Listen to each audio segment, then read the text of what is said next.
মৃদুল ৰাজবংশী আৰু এটা মানে তাৰে ঘৰৰ লগৰ সেইটোৰ নাম মই ইমান ভালদৰে নাজানো আৰু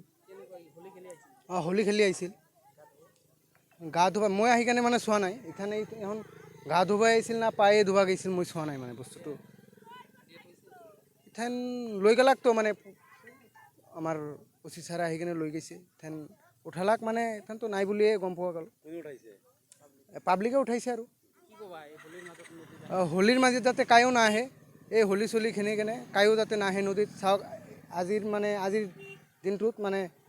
2জন মৰলাক আৰু আগে পিছে আৰু মোটামুটি 5-6জন মৰছে আমাৰ এই নদীতে কেইজন যুৱক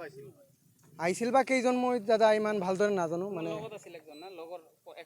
আমি একেলগে পঢ়ছো 12 বছৰ পঢ়িছো তাৰ লগত একেলগে সৰুৰে পৰা পঢ়িছো তাৰ লগত তেওঁলোকে ডিং চিং নকৰে আকৌ ভাল চলি দেখোন মই জানা মতে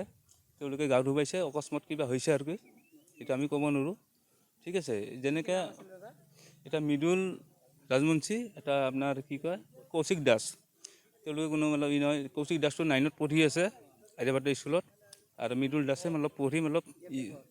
ইয়াতে ৰিচেণ্ট ফাৰ্মতে ঘৰ মতলব তেওঁলোকে ই নকৰে আহিছিল কিবা গা ধুবা অঘটন হৈ গ'ল আৰু উপায়তো নাই দুইজনে ঢুকালে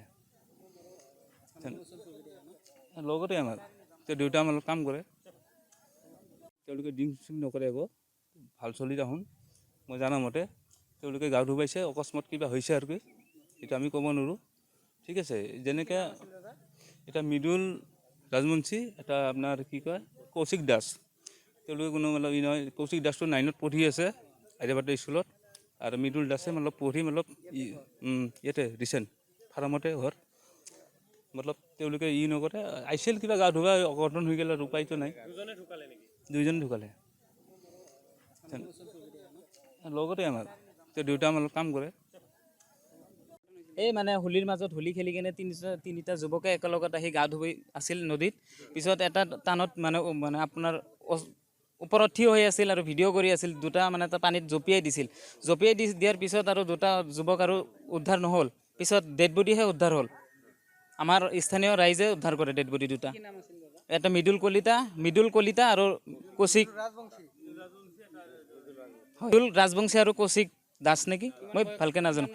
মৃদুল কলিতাৰ বয়স অনুমানিক আপোনাৰ 24 মান হ'ব আৰু হোলীৰ দিনত আৰু পৰিস্থিতিটো বেয়া আৰু এইটো আমাৰ লগৰে চলি আছিল মৃদুল ৰাজবংশী